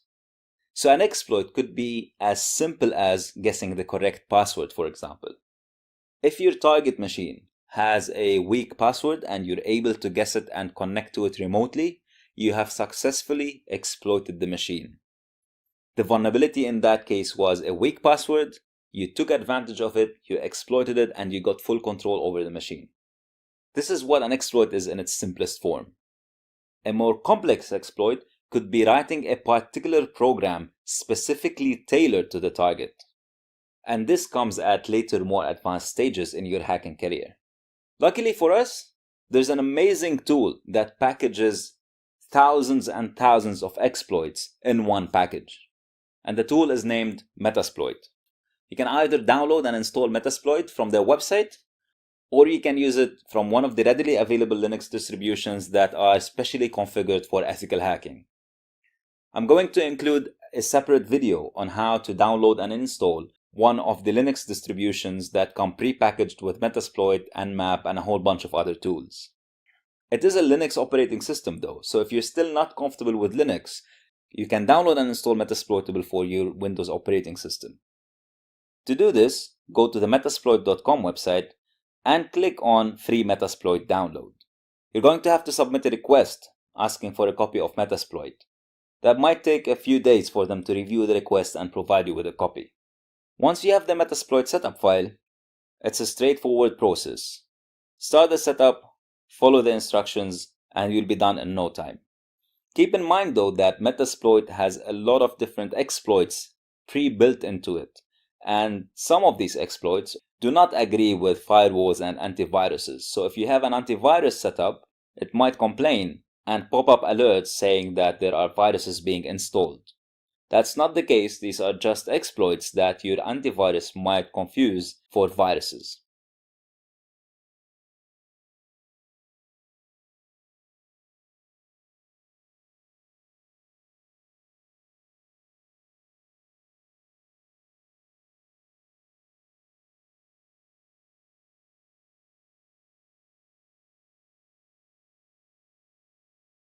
So now that you have Metasploit installed and you have all these exploits ready, let us explore how you can use this to take advantage of some of the vulnerabilities we identified in such a way that you can gain full control over the target operating system. Let's go back to our Nessus scan and open the report. In the report, you'll find a vulnerability titled VNC Server Password.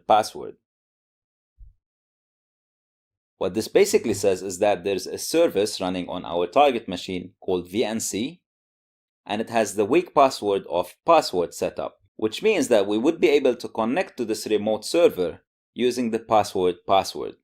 For you to be able to do that, find the Metasploit installation on your Windows machine, and under the Metasploit, you'll find a VNC Viewer button.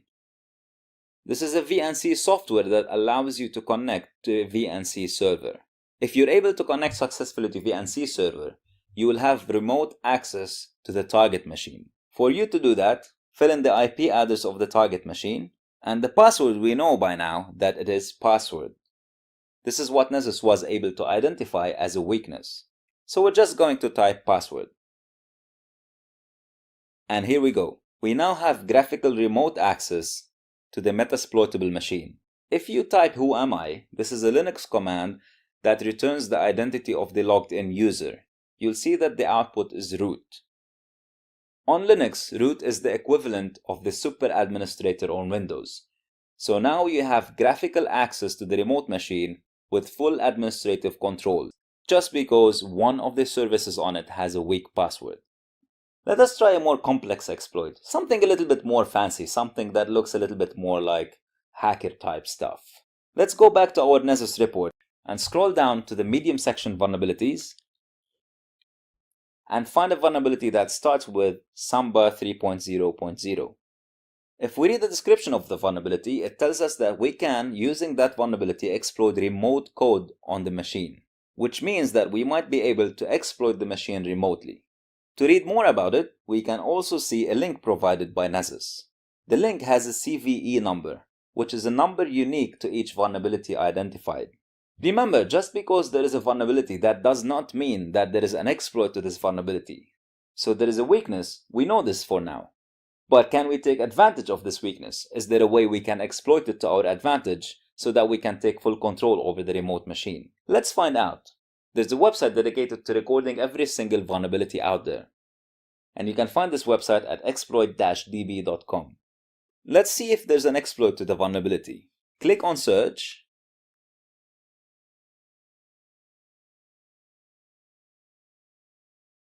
And type in the CVE number that was identified by Nessus.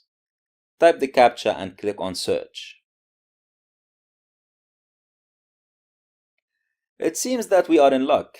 It looks like there's an exploit to the vulnerability. This is what an exploit looks like. For this particular vulnerability that affects the Samba service, the exploit is the code that you're currently looking at on this page. In the days before Metasploit, to be able to exploit a vulnerability, you would have to either find the pieces of code online or write this code yourself. If somebody has already written the code for you, there would have been a very good chance that the code wouldn't work on your target. You would have to take the code and alter it, change IP addresses, change other parts of the code for it to work. So you are forced to have a very good understanding of how exploit code works and how you can edit it in such a way that you can make it work to your particular target. Luckily for you now, as a beginner, you do not have to do that anymore. So you can see here that the author of this particular piece of code is Metasploit, which basically means that if we go back to our Metasploit software, the exploit code is there and we can edit it directly from the Metasploit interface. So we're going to search for that particular vulnerability. We type in search and the CVE number. So here we go, we found the exploit. To tell Metasploit that I want to use this exploit, we type in use and the path to the exploit. An easy way to do this is if you type the first few letters and hit the tab key, and Metasploit will complete the string for you. So type use, expl, tab, multi-tab, and so on. Notice now that the prompt of Metasploit has changed from MSF to MSF exploit user map underscore script, which basically means now we're setting up the exploit that we're going to be used to take advantage of the vulnerability. The next step we want to do is we want to configure this exploit to target our particular Metasploitable machine. To find out what kind of settings we have, we type show options.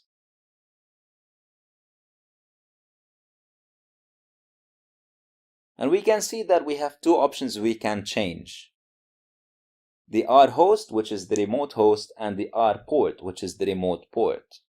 Obviously, I want to set the R host to match the IP address of my target machine. The way I do this on Metasploit is I type set space R host and the IP address of the target. I click on show options again, and now I can see that the IP address is set in the field next to the R host. To run the exploit so that I can take advantage of the vulnerability, I type run and hit enter. But unfortunately, nothing happened. The reason nothing happened apparently is because I forgot to turn off my firewall. Remember when we mentioned that Metasploit doesn't like firewalls, or firewalls don't like Metasploit? So I want to go on my Windows operating system and turn off the firewall.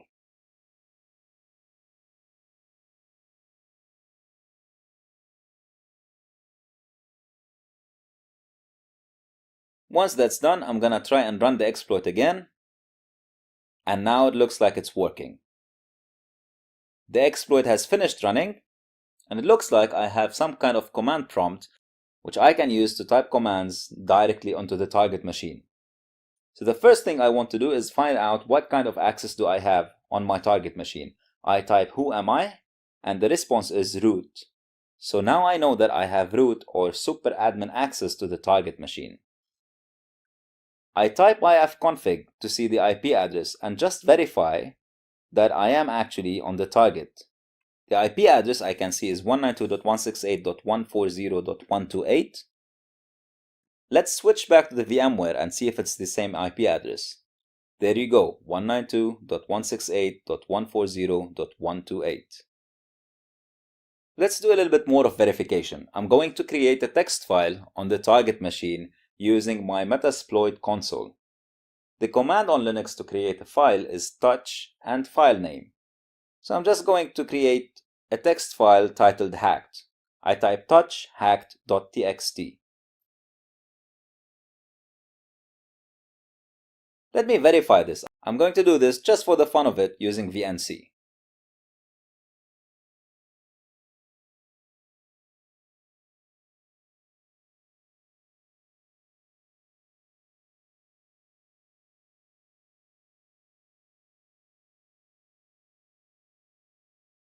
To list the files on the current directory that I am in Linux, you type ls. The ls command will list all the files that are available in the directory. And as you can see, there's a hacked.txt file created on the remote machine. As an ethical hacker, always make sure that you remove anything that you created. And you do this using the rm command, rm hack.txt.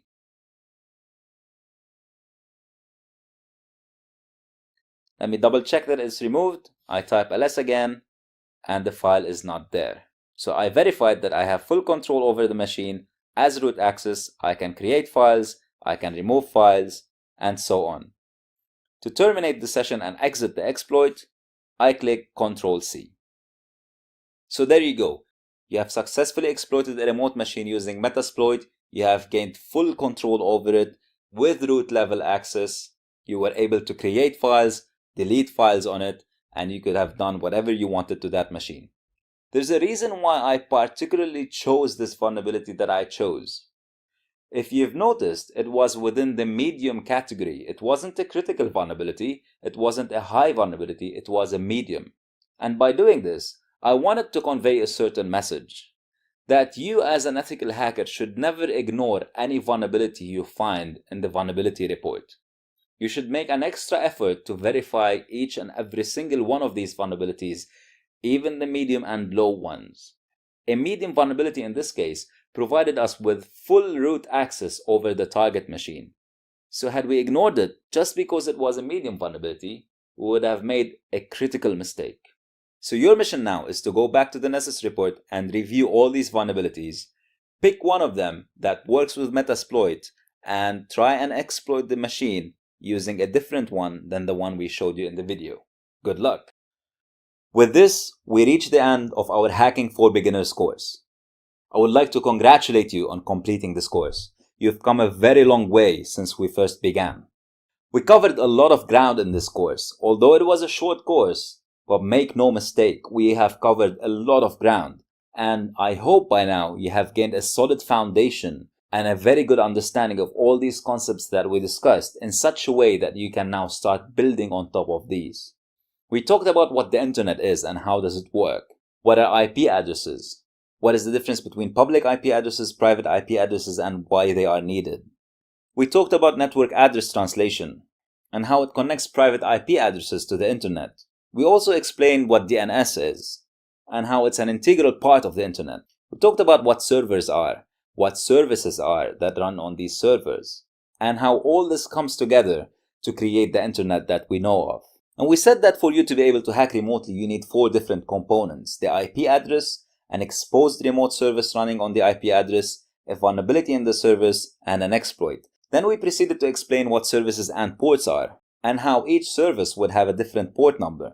For example, mail would have port 25, and web would have port 80. But that's not just it. We said that the web does not have a port number only assigned to it. It also has a protocol assigned to the port number. So for example, web would be running on port 80 on TCP, the Transmission Control Protocol. We explained what protocols are, how the Internet Protocol or the IP has the sole purpose of delivery. It cares about the source and the destination only. How the TCP, which works on top of IP, takes care of the correctness of the order of packets, the errors in the packets, and the lost packets. And we explained what the TCP three-way handshake is. We also talked about HTTP, the basis of data communication on the World Wide Web, and how HTTP works in conjunction with TCP and IP. We looked at an HTTP request and we dissected some packets. We looked at the IP packets. We saw the source IP address, the destination IP address, the source port number, the destination port number. We looked at the TCP packets and we saw how the flags are set, the SYN flag, the SYN ACK flag, and the ACK flag. And we saw how the HTTP GET request works. Then we moved on to talk about how you can identify open ports and running services on machines, and how you can do that using port scanning. And then you got introduced to your first hacking tool, Nmap. You learned what a SYN scan is and how does it work, and you did a port scan against hackthisite.org and against the Metasploitable machine on your virtual machine environment. And then we talked about vulnerability scanning, the third step in our hacking methodology.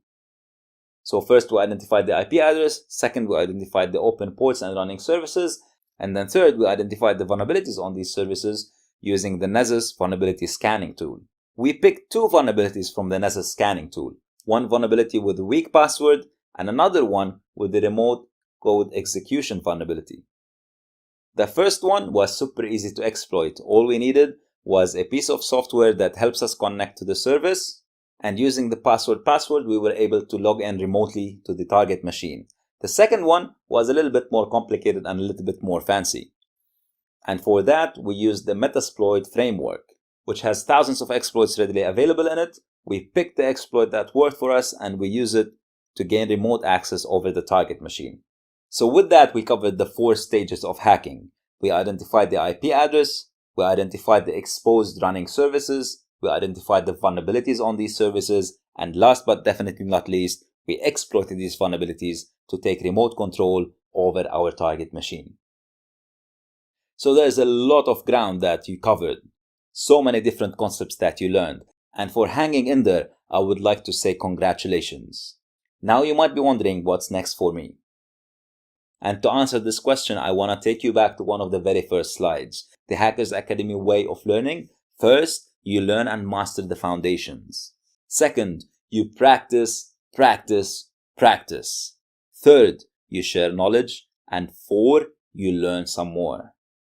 Now that you've learned the foundations, it's time for you to practice a little bit more. Go and redo these exercises. Make sure that you understand each and every single one of your missions, that you've completed your missions. And remember to record your success, because once you submit the report, once you submit all the screenshots and the outputs from your missions, there's a very valuable prize waiting for you. So practice, practice, practice. Hang out on the Hackers Academy forum and share your knowledge. Answer questions that your fellow students have. Share some of the discoveries you made. Maybe you learned a new technique. Maybe you found a new tool. Make sure you share this with your fellow students. And then, once you're very comfortable with all that, it's time for you to learn some more. Go to the Hackers Academy training page. Find out what other courses might interest you. I would suggest one of 2 courses. If you want to learn more about Linux, we have the Linux for Hackers course. Or if you want to dive more into ethical hacking and penetration testing, we have the Professional Penetration Testing course ready for you.